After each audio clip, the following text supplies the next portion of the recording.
ప్రభువైన యేసుక్రీస్తు నామములో మీ అందరికీ కూడా నా హృదయపూర్వకమైన వందనాలు తెలియజేస్తున్నాను. దేవుడు ఈ సమయాన్ని ఇచ్చి ఈ మధ్యకాలంలో ఏంటో బయట ప్రపంచంలో చూసినట్లయితే ఎన్ని యాక్సిడెంట్లు చూస్తున్నాము. బస్సుల్లో వెళ్ళాలన్నా భయం వేసేటట్టుగా అది బస్సు అనేది ఏముంది, నడకేమో, నుంచోవటం ఏమో, రోడ్డు మీద నుంచున్నా కూడా పళ్ళు వచ్చి గుద్దేస్తాయి అనమాట. అలా చూస్తున్నాం. ఈ మధ్యకాలంలో మరీ వింటున్నాం అనమాట. అందుకని దేవుడు మనకిచ్చిన సమయాన్ని మనల్ని సజీవులుగా ఉంచి దేవుని సన్నిధానంలో కొన్ని మాటలు వినే గొప్ప భాగ్యాన్ని దేవుడు మనకు మాత్రం ఇచ్చినప్పుడు ఎంత కృతజ్ఞత కలిగి ఉండాలి, ఎంత దేవునికి సమయాన్ని ఇచ్చి కృతజ్ఞతాభావంతో ఆయన మాట్లాడితే విని బలపడి వెళ్ళాలని ఎంతమందికి ఆలోచన కలుగుతుందండి. నిజంగా మనకి ఈ సమయాన్ని, అసలు దేవుడు ఈ సమయాన్ని ఇస్తున్నాడని, దేవుడు మనల్ని ఈ లోకానికి పంపించాడని అసలు చాలా మందికి తెలియకపోవటం వల్లే ఇచ్చిన మానవ జీవితంలో ఉన్న విలువని తెలుసుకోలేకుండా పోతున్నారు. దాని పరమార్థం కూడా తెలుసుకోవటం లేదన్నమాట. మరి దేవుని సన్నిధానానికి వస్తే ఏ విషయాలు తెలుసుకోగలుగుతామో దాని వలన ఎంత మనకి మంచి ఉందనేది యోగు భక్తుడు ఒక గొప్ప మాట అంటాడండి. యోగు గారు ఎలాంటి పరిస్థితిలో అన్నమాట, తను ఎంతో ఆర్థికంగా గొప్ప ధనవంతుడు, మంచి పేరు, గొప్ప పిల్లలు, పనివారు అంతా, అలాంటి పరిస్థితుల్లో ఒక్క రోజులో అన్నీ పోయినాయి అన్నమాట. అన్నీ పోవటం వల్ల మరి ఒక్క రోజులోనే పిల్లలు చనిపోయారు, ఒక్క రోజులోనే ఆస్తులన్నీ పోయినాయి, ఒక్క రోజులోనే పనివారు అన్ని సమస్తం పోగొట్టుకున్నప్పుడు ఆయన మాట్లాడుతున్న మాట అన్నమాట. అన్నీ పోయినప్పుడు మనకి ఎలాంటి మాట వచ్చిందండి? 10 మంది పిల్లలు పోయి, ఆస్తుపాస్తులు పోయి, అన్ని పోయినప్పుడు ఎలా అసలు ఇక బ్రతకటానికి ఒక అవకాశం ఉంటుందా? అసలు దేవుణ్ణి ఎంత నిందించడానికి ప్రయత్నం చేస్తారండి చాలా మంది. అదే వంకన దేవుని సన్నిధికి కూడా మానేస్తారనమాట. నేను ఒక ఆవిడని ప్రార్థనకి వెళ్ళటం ఇదివరకు చూశాను. తర్వాత మొన్నటి దినం ఆ మధ్యకాలంలో కలిసినప్పుడు ప్రార్థనకి వెళ్ళటం లేదేంటమ్మా, ప్రార్థనకి వెళ్తారంటే, అక్క అసలు ఆ పేరు ఎత్తబాకండి, ఆయన మాకేం చేశాడు, అసలు నాకు ఆ పేరెత్తి ప్రార్థన అంటే కూడా నాకు కోపం వచ్చేస్తుంది, మాకు ఏమీ చేయలేదు అంటే తను ఎంత అర్థం చేసుకుందండి? అంతవరకే అర్థం చేసుకుంది అనమాట. ఎంత జ్ఞానం ఉందో అంతవరకే వాళ్ళు ఆ మోతాదులో, ఆ పరిధిలోనే అర్థం చేసుకుంటారు. ఏం చెయ్యాలండి? ఎన్ని ఆస్తుపాస్తులున్నా మనం ప్రాణంతో ఉంటేనేనా? 7 వారాల నగలున్నా మనం ప్రాణంతోనే ఉంటేనేనా? అంటే ఈరోజు మనల్ని ప్రాణాలతో సజీవులుగా మనల్ని ఉంచారు అంటే ఆ విలువ, మనిషిని భూలోకానికి అసలు ఎప్పుడు పంపించాడు దేవుడు, మనం ఎప్పుడు ఉన్నవారము, ఎప్పుడు వచ్చిన వారము, ఎక్కడికి వెళతాము, వెళ్ళిన తర్వాత ఏం జరిగిద్ది అని ఎప్పుడైనా భూలోకంలో ఉండగా మనం ఆలోచించామండి? అసలు ఎక్కడి నుంచి వచ్చామో, అసలు ఎప్పుడు వారమో, మన తల్లి గర్భంలో పుట్టగానే మనము అప్పటి నుంచి వచ్చిన వారమా, లేకపోతే అంత ముందు ఏమైనా ఉందా? సరే వచ్చాము, వచ్చిన తర్వాత ఈ చిన్న జీవితమేనా మన జీవితానికి పరమార్థము? ఒక 60, 70, 80 ఏళ్ళేనా మన యొక్క విధానము? తర్వాత చనిపోతున్నాం, చనిపోయిన తర్వాత ఏం జరుగుతుంది అని చాలా మంది అంటారు. చనిపోయిన తర్వాత ఇంకొక జన్మ ఉందంటారు. ఇంకో జన్మలో, ఇక్కడ ఈ జన్మలో చెడ్డ పనులు చేస్తే ఏ జంతువుగానో, ఏ కుక్కగానో, ఏ పిల్లిగానో పుడతారంటారు. లేదు, మంచి పనులు చేస్తే మళ్ళీ ఇంకేదో పుడతారంటారు. లేదు, ప్రేమికుల్ని అడిగితే ఈ జన్మలో మేము ప్రేమించుకున్నాము, మేము విడిపోయాము, వచ్చే జన్మలో మాత్రము ఖచ్చితంగా కలుసుకుంటాము. ఎందుకు? మన డైరెక్టర్లు కొన్ని కథలు రాసి సినిమాల రూపంలో మనకు చూపించారు కదా. అలా అయ్యేసరికి మనకి అసలు చనిపోయాక అసలు ఇంకో జన్మ ఉందా, లేకపోతే అసలు ఏం జరుగుతుందనేది లేకుండా ఏం కల్పించుకున్నారండి? ఎవరికి వారు కల్పన కథల్ని అల్లుకున్నారన్నమాట. కొంతమంది తెలివిగల వారు సొమ్ము చేసుకోవడానికి కొన్ని కథల్ని సృష్టించి సినిమాల రూపంలో మన మధ్యలో పెడితే వాటిని దెయ్యం అంటే ఎలా ఉంటది, చనిపోతే ఇక్కడ ప్రేమించుకొని చనిపోయిన వాళ్ళము తర్వాత వచ్చే జన్మలో మళ్ళా కలుస్తాము, అలాగే ఇక్కడ ఇప్పుడు చనిపోయి ఎవరి మీద అయితే కోపం ఉంటుందో వాళ్ళని పట్టి పీడిస్తాము దెయ్యమయ్యి, ఇవన్నిటిని కూడా మనకి సినిమా వాళ్ళని చూపించడం వల్ల ఏ గ్రంథాల్లో రాయలేదండి. వాటినే మనము ఆధారం చేసుకొని మన మైండ్లో కూడా అవే ఫిక్స్ అయి ఉన్నాయే తప్ప అసలు అసలైన జ్ఞానాన్ని మనం తెలుసుకోవటానికి, అసలు మనిషి జన్మ ఏంటి, మనిషి వచ్చాక ఎలా ఉన్నాము ఇక్కడ భూలోకంలో, మళ్ళీ ఏ లోకానికి వెళతాము, ఏం జరిగిద్ది, మన పరిస్థితి ఏంటి అని చాలా మంది ఆలోచించటం లేదండి. మరి ఇందాక ఇప్పుడే వార్త చూసాము అన్నాం కదా, వార్తలు చెప్పారు కదా అచ్యుతరావు గారు, పేపర్లో వార్తలు పొద్దున్నే చదివేశారు కావాలి. మొత్తానికి ఏంటంటే ఒక అత్తగారు, ఒక కోడలు గారు అత్తగారిని ఆవిడ ఏదో హింస పెట్టింది. హింస పెడితే ఏం చేయాలండి? పెట్రోల్ పోసి తగలబెట్టాలా?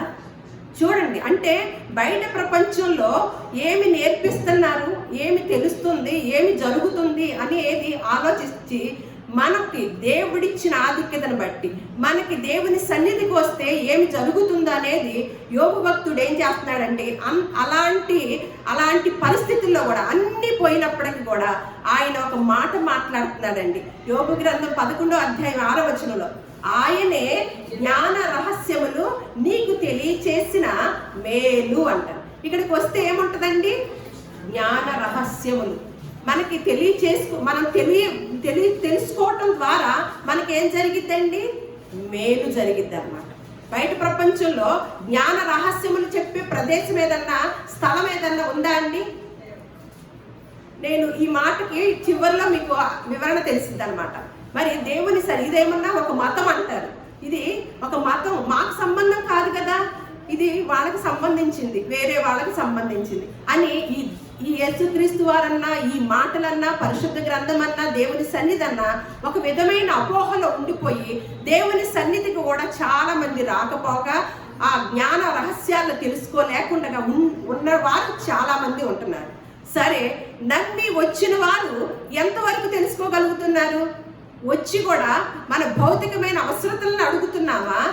ప్రభువా, నీవు మరుగు చేసినవి ఏవీ లేవు, మాకు తెల్లగా అన్ని విషయాలు తెలియచేశావు, అదిగాక జ్ఞాన రహస్యములను కూడా మాకు తెలియచేసి గొప్ప మేలును మాకు దాచి ఉంచావు అని ఎవరైతే ఎప్పుడు అన్వేషించుతూ క్రైస్తవులైన వారు కూడా ఆ విధానంలో ఉంటున్నారండి.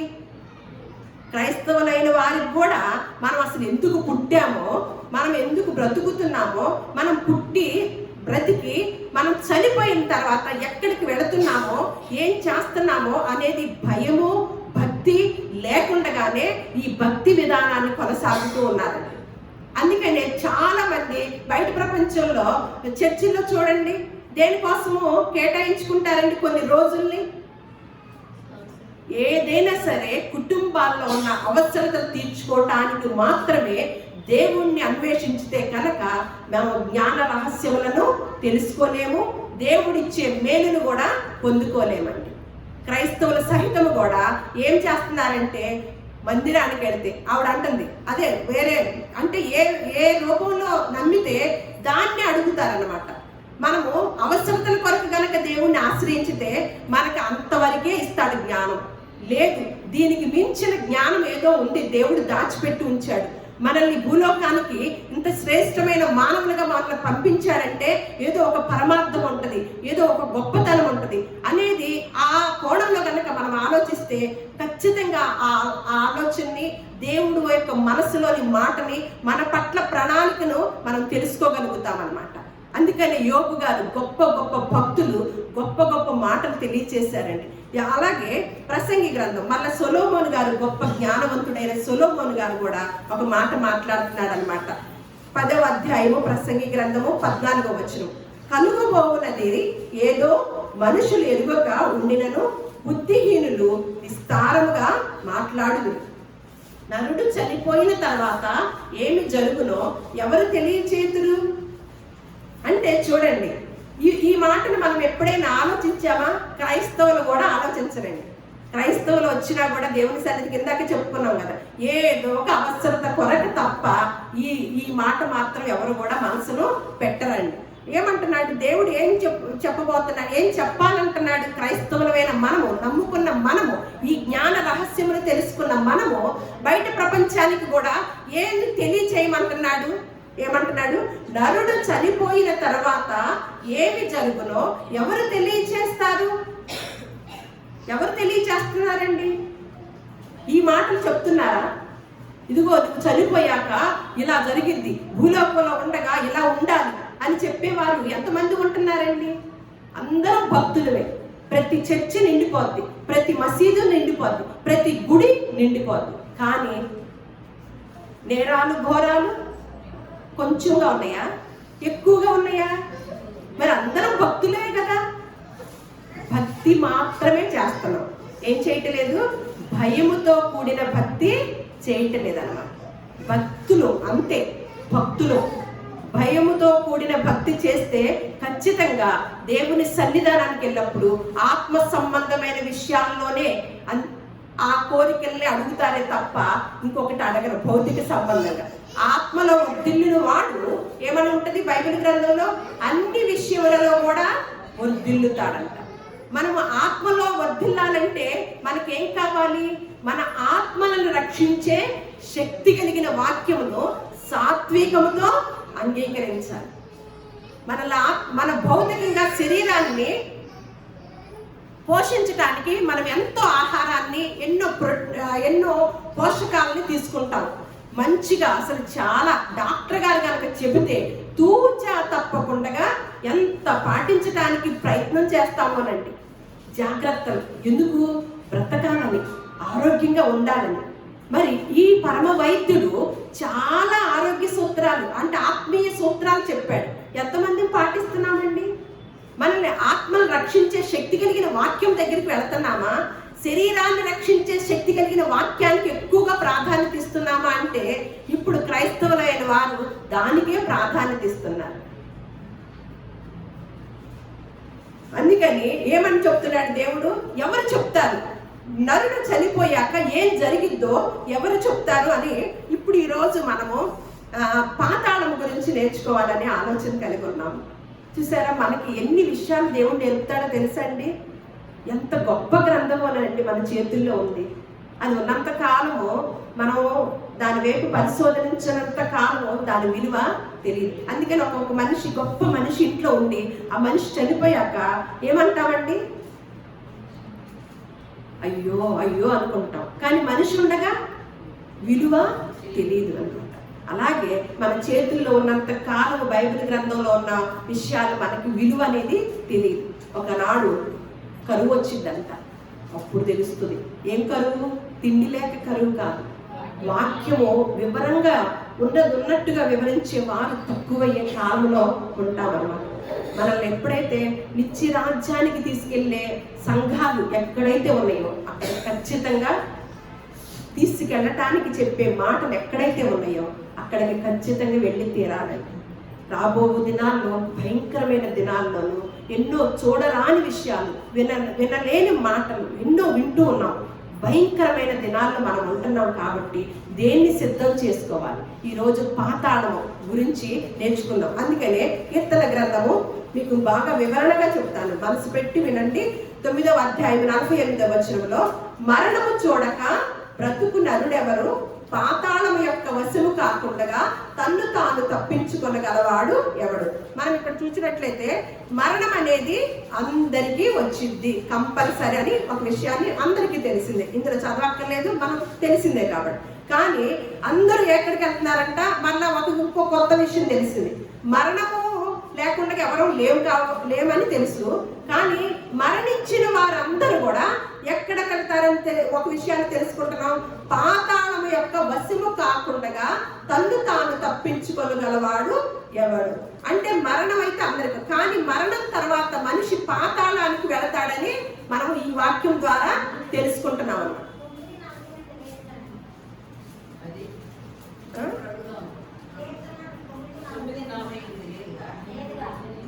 నేను మిస్ చేస్తుంటాను. 48 చూడండి. సరే, 48 చూడండి, తర్వాత నేను ఇస్తాను. ఇప్పుడు ఈ మాటను బట్టి చూస్తే మరణము చూడక బ్రతుకు నరుడెవరు?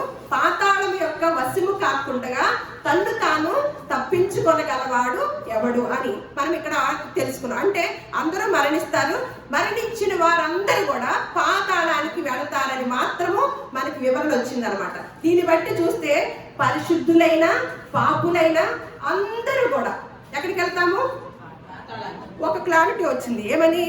పరిశుద్ధులైనా, మంచివారైనా, నీతిమంతులైనా, చెడ్డవారైనా అందరూ కూడా ఎక్కడికి వెళ్తారని ఒక క్లారిటీ వచ్చింది, పాతాళానికి. అంటే ఏంటంట? అది మృతులుండే లోకం అన్నమాట. పాతాళం అంటే మృతులుండే లోకము. భూమి మీద మృతి చెందిన వారందరూ కూడా పాతాళానికి కంపల్సరిగా వెళ్లాల్సిందే. కానీ బైబిల్ గ్రంథంలో కొన్ని విషయాలు, కొన్ని విషయాలు నేర్చుకుందాం. 3 లోకాలు ఉన్నాయని చెప్తుంది అనమాట పరిశుద్ధ గ్రంథము. మనకి ఎన్ని లోకాలు ఉన్నాయని మనకు తెలుసండి? ఏమేమిటి చెప్పండి ఒకసారి. కాదు, ఫిలిప్పీలకు రాసిన పత్రిక 2వ అధ్యాయం 9వ వచనంలో ఏమని ఉందంటే దీని గురించి వివరణ అనమాట. మనకి 3 లోకాలు ఉన్నాయని తెలియచేస్తుంది. అందుచేతను పరలోకమందున్న వారిలో గాని, భూమి మీద ఉన్న వారిలో గాని, భూమి క్రింద ఉన్న వారిలో గాని అని ఇక్కడ చూస్తాం. అంటే ఏమేమి ఉన్నాయి? పరలోకము, భూలోకము, భూమి క్రింద ఉన్న లోకము అని చూస్తున్నాం అనమాట. అయితే భూమి క్రింద ఏముందో చూద్దాం. సామెతల గ్రంథము 15వ అధ్యాయము 24వ వచనము.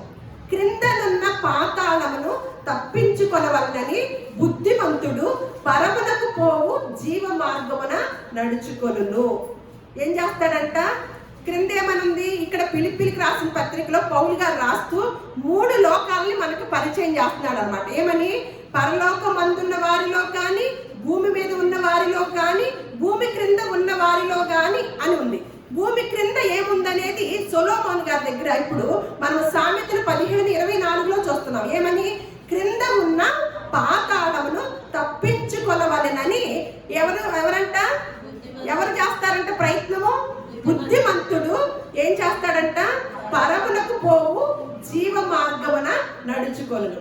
యోబు గ్రంథం 24:4లో ఒక మాట ఉంటుంది. అనావృష్టి చేతను, ఉష్ణము చేతను మంచినీళ్ళు ఎగిసిపోవునట్లు పాతాళము పాపము చేసిన వారిని పట్టుకొనును.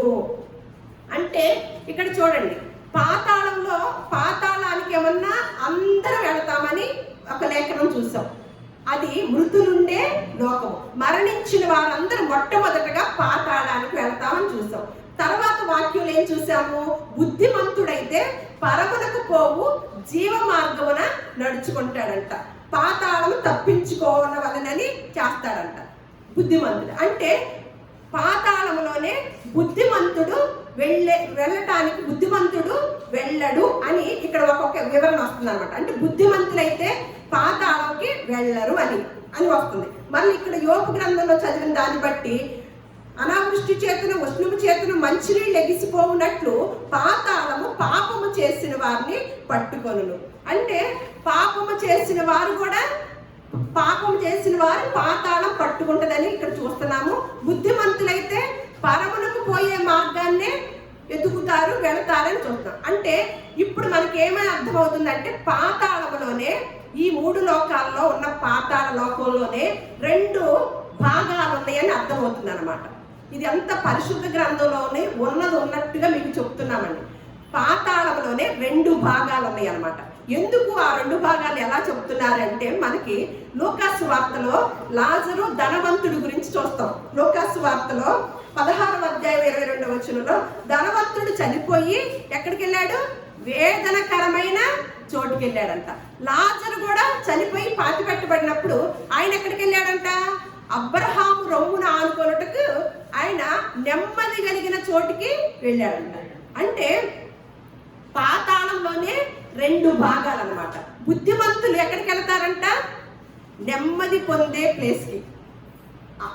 మృతులందరూ కూడా, మరణించిన వారందరూ పాతాళంలోకి కంపల్సరిగా వెళ్తారు. ఇందులో కూడా బుద్ధిమంతులు ఏమన్నా నెమ్మది కలిగిన చోటికి పరదేశంలో ఉంటారు.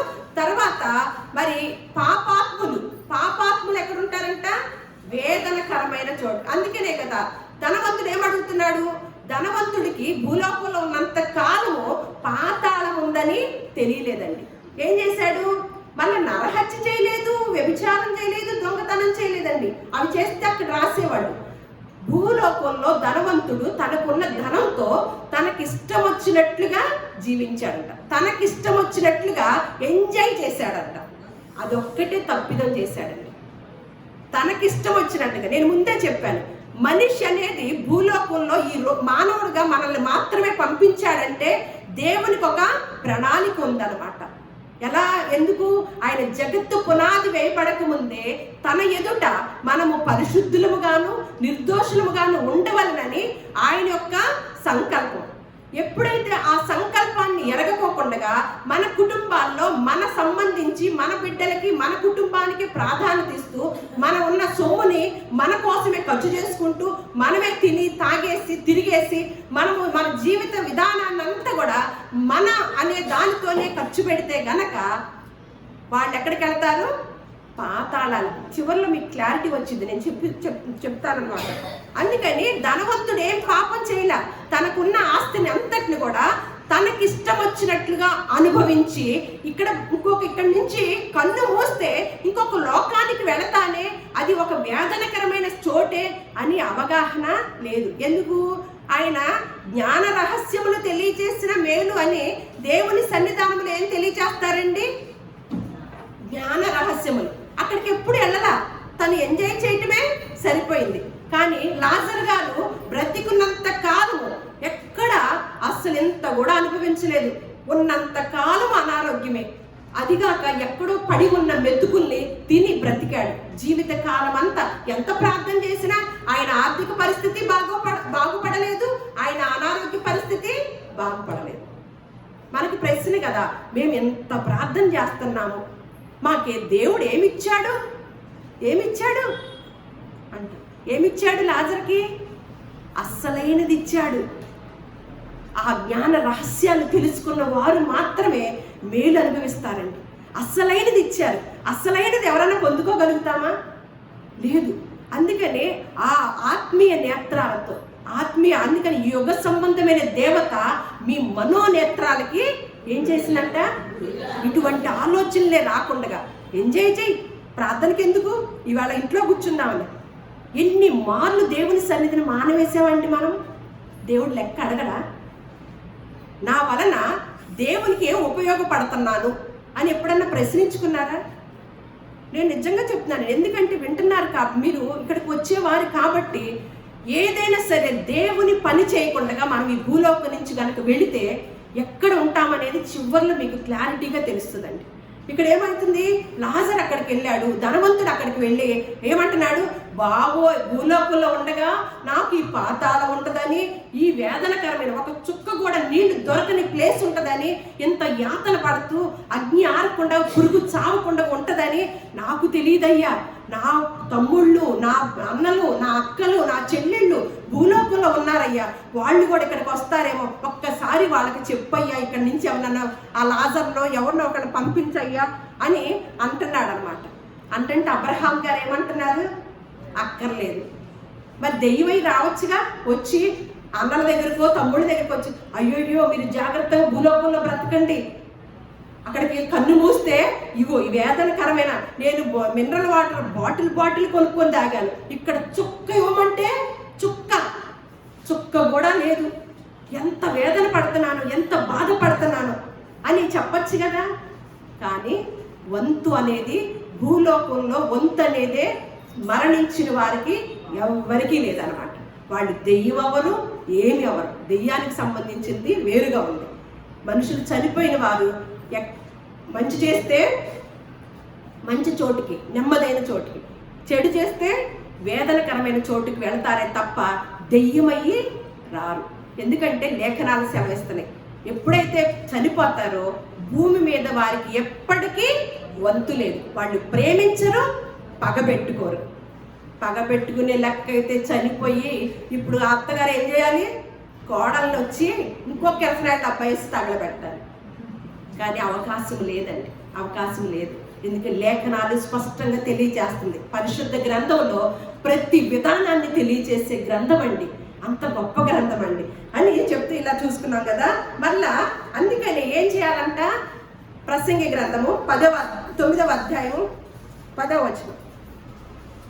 మనకి ఆ ధనవంతుడు అక్కడికి వెళ్ళి బాధపడితే కుదిరిద్దా?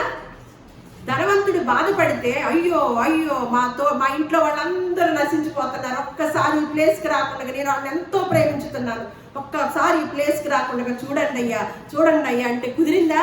అక్కడ ప్రవక్తలు ఉన్నారు, అక్కడ దైవదాసులు ఉన్నారు, అక్కడ చెప్పేవారు ఉన్నారు. అవి వింటే చాలు, వినకపోతే నరకమే అని. అందుకని మనం ఏదైనా ప్రయత్నం చెయ్యాలనుకుంటే ఎక్కడ చేయాలంట? చేయుటకు నీ చేతికి వచ్చిన ఏ పనైనను నీ శక్తి లోపము లేకుండా చేయుము. నీవు పోవు పాతాళమునందు పని అయినను ఉపాయమైనను తెలివైనను జ్ఞానమైనను లేదు. చూడండి, ఇంత వివరణ ఎవరైనా ఇస్తారండి? ఇంత జాగ్రత్తలు. కన్ను మూస్తే మీకు పాతాళానికి వెళ్ళిపోతారు. అందుకని అక్కడ పని మీ తెలివితేటలు. ఇందాక సుమిత్ర గొప్ప తెలివితో సెల్ ఫోన్ని గమనించింది పోయిన చోట. తర్వాత అక్కడ పనికొచ్చింది ఆ తెలివి. అబ్బా నేను తప్పిపోయాను చోటు, పరలోకం, నాకు కొంచెం ఐడియాతో పరలోకం వెళ్ళాలి, పరదేశికి వెళ్దామంటే కుదిరిద్దా? ఆ తెలివితేటలన్నీ ఇక్కడే ప్రదర్శించాలి. దేవుని సన్నిధానంలో నీకున్న తెలివిని, నీకున్న వివేకాన్ని, నీకున్న జ్ఞానాన్ని, నీకున్న బలమును, ప్రతి దాన్ని దేవుని కొరకు ఖర్చు పెడితేనే తప్ప అక్కడికి వెళ్ళటానికి కుదరదన్నమాట. మళ్ళీ ఇంకోటి చూద్దాం. యోబు గ్రంథము 7వ అధ్యాయం 9వ వచనం. పాతాళానికి దిగిపోయిన వాడు మరి ఎప్పుడును రాడు. ఇది కూడా మనకు క్లారిటీ అనమాట. ఇందాక అనుకున్నాం కదా దెయ్యాలు వస్తాయని. పాతాళానికి ఎవరైతే వెళ్ళారో వాళ్ళు ఎప్పటికీ రావటం అనేది, వచ్చే జన్మలో ప్రేమికుల్లాగా లైలా మజ్నులాగా ఉందామంటే కుదరదు, వచ్చే ప్రసక్తే లేదని ఘంటాపదంగా పరిశుద్ధ గ్రంథం చెప్తుందండి. అలాగే మళ్ళీ యెషయా గ్రంథము 5వ అధ్యాయము 14వ వచనం. అక్కడ ఏమనుందంటే, యెషయా గ్రంథము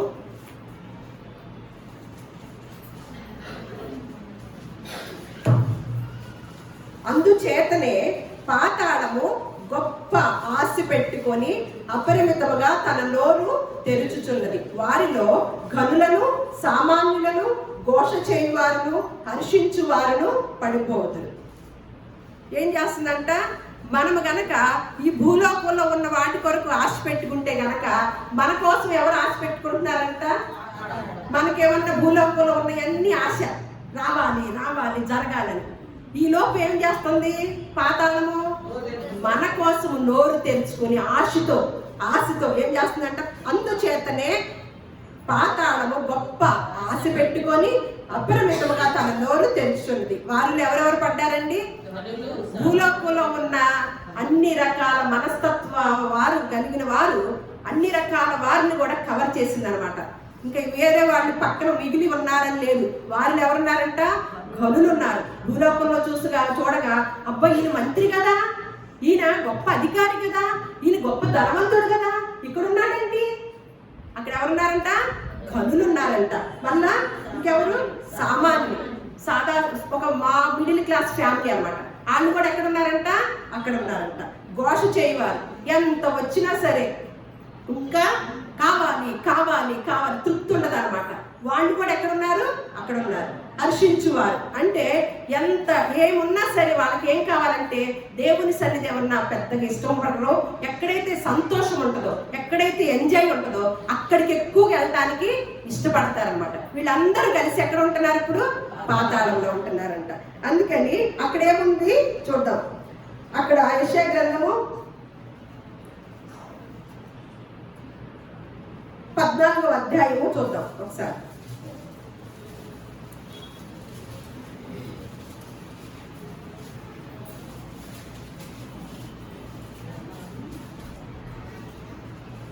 ఈ 4 రకాల వారిని కూడా పాతాళము పట్టుకుంటుందంటండి. ఈ 4 రకాల వారికి పాతాళం అంటే భయం ఉందా? చూడండి, పాతాళం అంటే భయం ఉందా? భూలోకంలో ఒకసారి, మిగతా వారికి అక్కర్లేదు. క్రైస్తవులమైన మనకి భయం ఉందా? భయం ఉందా అండి? చెప్పండి ఒకసారి.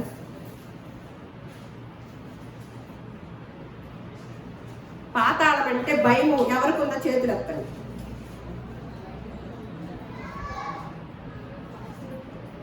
ఎవరికి లేదా?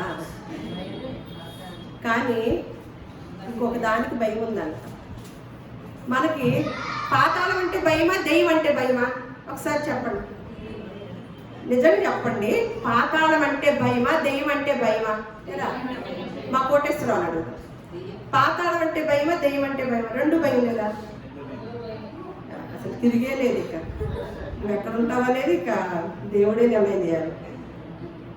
పాతాళం అంటే భయమా, దెయ్యం అంటే భయమా? బాను కదా, ఖచ్చితంగా ఉన్నట్టు చెప్పేసి. పాతాళం అంటే భయం ఉంటే ఏం చేస్తాము తర్వాత చెప్తానమాట. కానీ అందరికి ఎవరంటే భయం అండి? కానీ ఆ దెయ్యానికి ఎవరంటే భయమో తెలుసండి? నిజంగా అండి, అసలు మనం ఎంత అజ్ఞానులుగా బ్రతుకుతున్నామో తెలుసండి. మనం జ్ఞానం తెలిసే లోపల కన్ను మోస్తామండి. అదే చెప్తాగా, అన్ని ఆకులు ఏదో అంటారు కదా, చేతులు కాలాక అట్లాంటి పరిస్థితి అయింది అనమాట. అందుకని ఏం చేస్తుందో చూద్దాం. యెషయా గ్రంథము చదువుతున్నాను 13 నుంచి. నేను ఆకాశమునికి ఎక్కిపోయేదను, దేవుని నక్షత్రములకు పైగా నా సింహాసనమును హెచ్చింతును. ఉత్తర దిక్కునున్న సభా పర్వతం మీద కూర్చుందును, మేఘమండలం మీద ఎక్కుదును, మహోన్నతునితో నన్ను సమానునిగా చేసుకొందును అని నీవు మనసులో అనుకుంటివి కదా. నీవు పాతాళమునకు, నరకములో ఒక మూలకు త్రోయబడితివే. ఎవరిని తోసేసాడండి దేవుడు? అపవాదిని తోసేసాడనమాట. ఆల్రెడీ అపవాదికి ఏం తెలుసు? ఏం అనుభవం ఉంది? పాతాళ అనుభవం ఉందన్నమాట. అందుకని ఏం చేస్తున్నారంటే, ఒకసారి మత్తయి సువార్త 8వ అధ్యాయము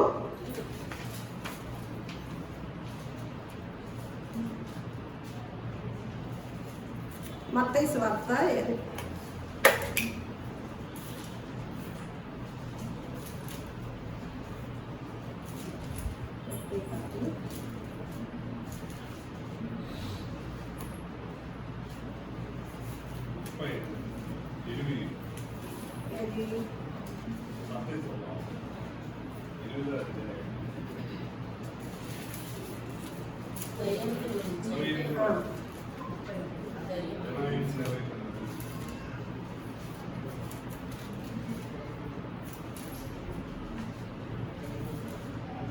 8వ అధ్యాయం 8:29.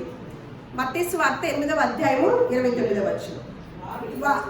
దెయ్యానికి పాతాళం అనుభవం ఉందన్నమాట. ఒకప్పుడు దేవుని పైన కూడా తను హెచ్చించుకుంటూ ఉన్నప్పుడు దేవుడు ఏం చేశాడు?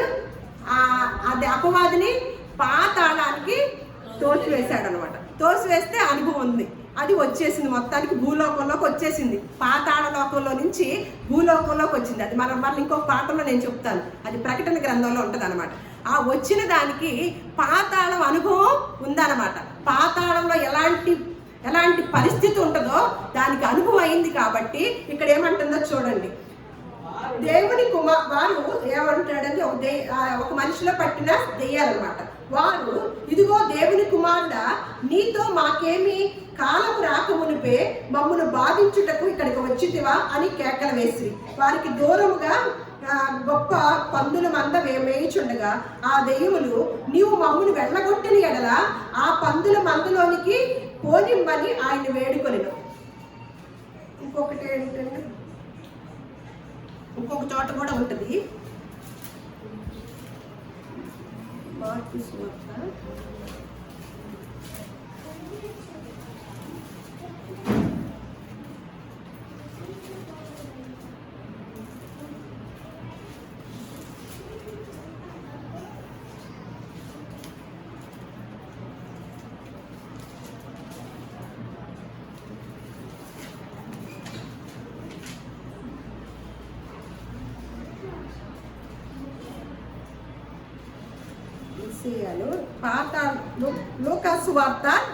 8వ అధ్యాయం 30వ వచనం.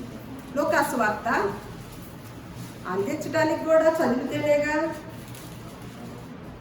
బైబిల్ చదివితేనే కదా.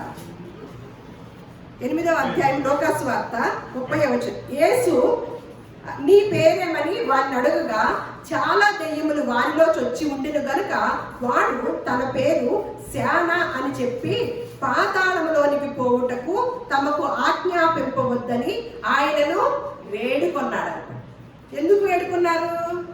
చాలా సేన అంటే చాలా దెయ్యాలు ఉన్నాయి అన్నమాట. ఒక మనిషిలోకి చాలా దెయ్యాలు పట్టినాయి. ఆ పట్టినప్పుడు యేసుక్రీస్తు వారిని చూడగానే భయం వేసింది దెయ్యాలకి. ఈయన వచ్చాడంటే మమ్మల్ని ఎక్కడికి పంపిస్తాడు? పాతాళానికి పంపిస్తాడు. కాబట్టి బాబో పాతాళంలో ఏముంది? ఇక్కడ మార్కు సువార్తలో ఉంటుంది, అక్కడ నరకమున వారి పురుగు చావదు, అగ్ని ఆరదు. మొన్న బస్సులో కాలిపోయారు కదా, అది ఆ శరీరం కాలేంత వరకు వాళ్ళకి తెలుస్తుంది. మనకి ఎప్పుడైనా చిన్న కొంచెం కాలితే ఎంత బాధగా ఉంటుందండి. అలాంటిది అగ్ని ఆరదంట, పురుగు ఎవరు? ఈ ఆత్మ. ఇది చావదంట. ఎంత బాధో చూడండి. అంత నరక యాతన అక్కడ ఉందన్నమాట, పాతాళంలో. మరి దాన్ని గురించి ఆలోచించట్లేదు కదా మనము. కానీ దెయ్యాలు ఏం చేస్తున్నాయి?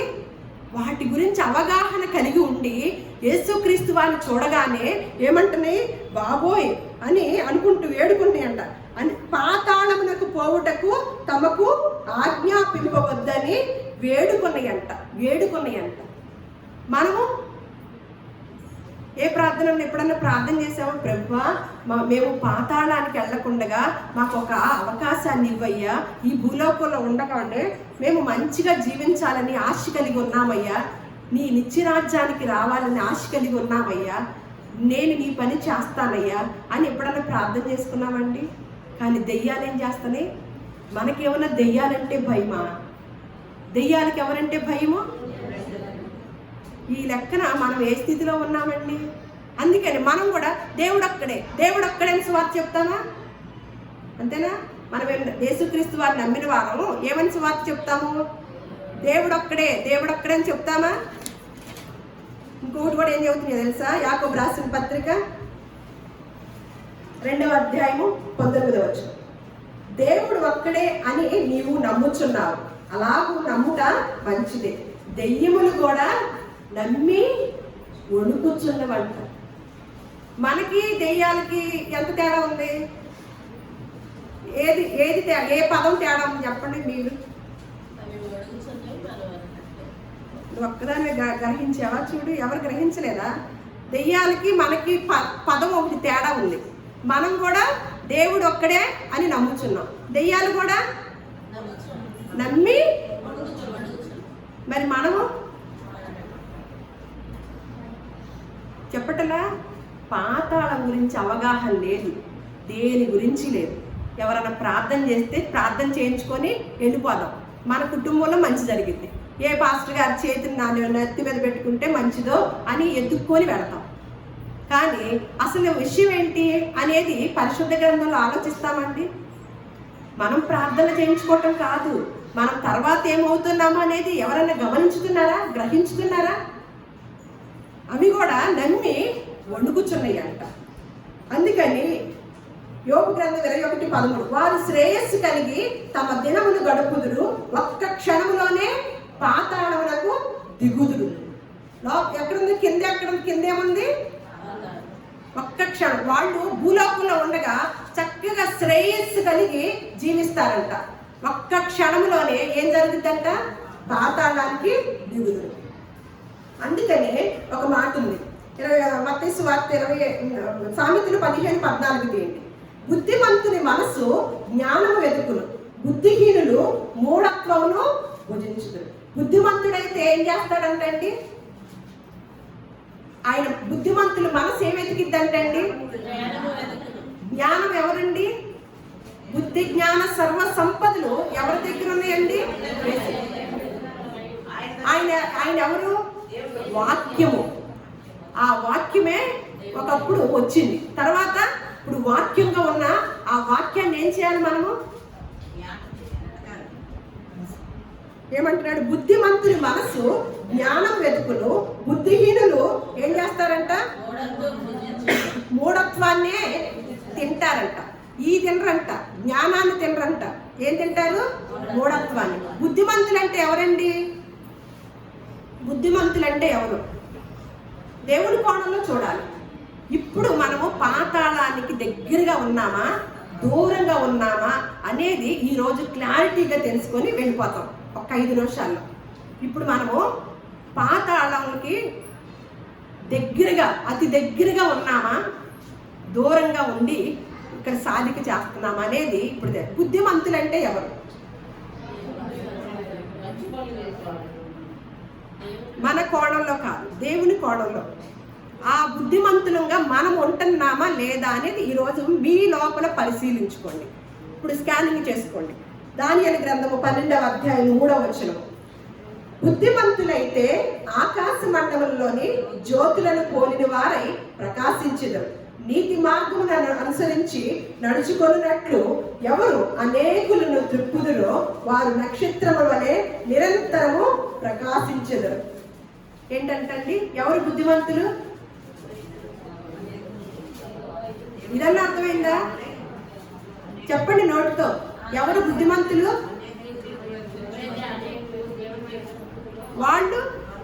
వాళ్ళు ఏం చేయాలి? ముందు నీతి మార్గమున నడుచుకున్నట్లు వాళ్ళు బుద్ధిమంతులైతే నీతి మార్గమున నడుచుకున్నట్లు ఎవరు అనేకులను దేవుని వైపుకి త్రిప్పుతారో వారు బుద్ధిమంతులు. ఎంతమందిని తిప్పామండి మనము? అనేకులు అక్కర్లా. ఒక్కరిని తిప్పామా? లేదు. ఒక్కరిని కూడా తిప్పటం అక్కర్లేదు. కానీ ఆ పని ఎవరైనా చేస్తారు. మనం ఉంటున్నామా నీతి మార్గములు? నీతి అంటే ఏంటి?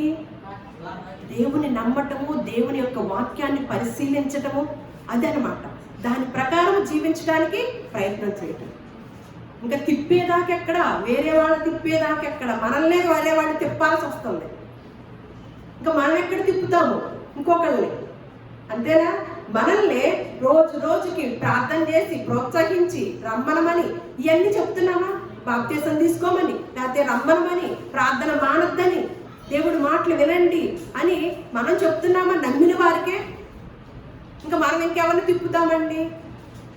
అంటే బుద్ధిమంతులు మాత్రము దేన్ని వెతుకుతారంట? జ్ఞానాన్ని వెతుకుతారు. బుద్ధిహీనులు మూఢత్వంను భుజించుతారు. బుద్ధిమంతులంటే ఎవరు?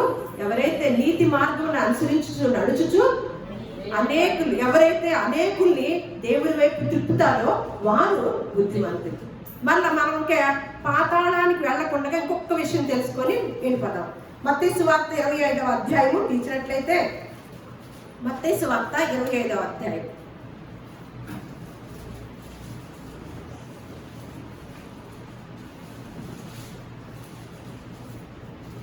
41 నుంచి చదువుతున్నాను అన్నమాట.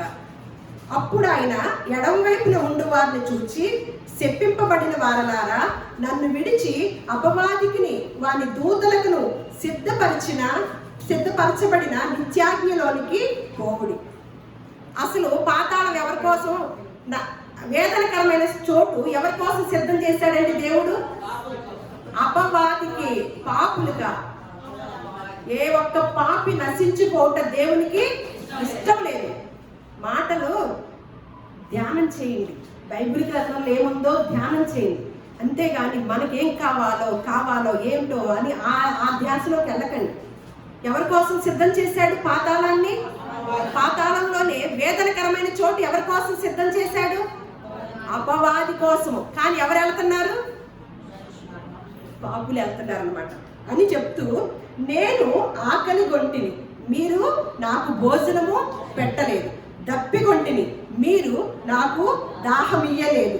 పరదేశినై ఉంటిని, మీరు నన్ను చేర్చుకొనలేదు. దిగంబరినై ఉంటిని, మీరు నాకు బట్టలియలేదు. రోగినై చెరసాలలో ఉంటిని, మీరు నన్ను చూడరాలేదని చెప్పెను. అందుకు వారును, ప్రభువా, మేమెప్పుడు నువ్వు ఆకలికొని ఉండుటైనను, దప్పికొని ఉండుటైనను, పరదేశమై ఉండుటైనను, దిగంబరమై ఉండుటైనను, రోగమై ఉండుటైనను, చెరసాలలో ఉండుటైనను చూచి నీకు ఉపచారం చేయకపోతిమని ఆయన అడిగిన. మీరు నాకేమీ చేయలేదని యేసుక్రీస్తు వారు చెప్తున్నారు అప్పుడున్న ప్రజలకు. అయ్యో, మీరు ఎప్పుడు వచ్చారు? ఎప్పుడు అడిగారు? దాహం ఎప్పుడు అడిగారు? తిండి ఎప్పుడు అడిగారు? భోజనం ఎప్పుడు అడిగారు? బట్టలు ఎప్పుడు అడిగారు? ఏమడిగారు అని అడుగుతున్నారనమాట. అప్పుడు చెప్తున్నారు యేసుక్రీస్తు. అందుకైన మిక్కిలి అల్పులైన వీరిలో ఒకరికైనను మీరు ఇలాగూ చేయలేదు గనుక నాకు చేయలేదని మీతో నిశ్చయముగా చెప్పుచున్నానని వారితో అను. వీరు నిత్య శిక్షకును, నీతిమంతులు నిత్య జీవమునకు పోదురు. నిత్య శిక్ష అంట, నిత్యము శిక్షనంట, నిత్యము జీవమునే అంట. ఏమేమి చేస్తే ఇలా మంచి పనులు, ఎవరైతే యేసుక్రీస్తు వారి పేరట దేవుని పరిచర్యలో దేవుని బిడ్డలకు చేసిన పరిచర్య ఎవరికి చేసినట్లంట? ఆయనకి చేసినట్లంట. బుద్ధిమంతులుగా ఉండి ఎవరు అనేకుల్ని త్రిప్పుతారు, అనేక మంది బయట ప్రపంచంలో ఇలా వెళ్ళిపోతూ మంచి మార్గంలో ఉండక అనేక మంది ఇబ్బందుల్లోనూ మనోవేదనతోనూ అలాగే నిత్యరాజ్యం అనేది అవగాహన లేకుండాను ఎంతమంది అయితే ప్రజలు ఉంటున్నారో వారందరికీ ఏం తెలియచేయాలండి? ఇదిగో మనం చనిపోయాక పాతాళానికి వెళతాం, అక్కడ వేదనకరమైన చోటు ఉంటుంది. భూలోకంలో ఉండగానే ఇటువంటి మంచి కార్యక్రమాలు చేసి నెమ్మదైన చోటికి వెళదామని పరిశుద్ధ గ్రంథంలో రాసి ఉంది. చరిత్రలో జరిగిన సంగతులు దేవుడు రాయించి ఉంచాడు. మనుషులు రాసిన పుస్తకాల్లో ఏది కూడా ఇలాంటి వివరణ మనిషి గురించి ఏ గ్రంథం కూడా తెలియచేయలేదండి. ఇక్కడ పరిశుద్ధ గ్రంథం మాత్రమే మనము స్వర్గానికి వెళ్ళాలన్నా నరకానికి వెళ్ళాలన్నా క్లారిటీగా క్లీన్గా తెలియచేస్తున్న గ్రంథంగా మనం చూస్తున్నాం. అంటే బుద్ధిమంతులుగా ఉంటే కనుక ఏమంటున్నాడు? కాబట్టి బుద్ధి కలిగి మనము పరమునికి పోతామో, బుద్ధి లేకుండా పాపులముగా నిత్య శిక్షకు వెళతాము అనేది మనము ఎక్కడ నిర్ణయం చేసుకోవాలండి? వెళ్ళిపోయాక ఎక్కడ నిర్ణయం చేసుకోవాలి? దెయ్యాలకి ఏదంటే భయము? దేవుడంటేను. తర్వాత ఒక్కొక్క ముక్కే చెబుతున్నారేంటి? దెయ్యాలకి ఏమంటే భయము, మనకేమంటే భయము?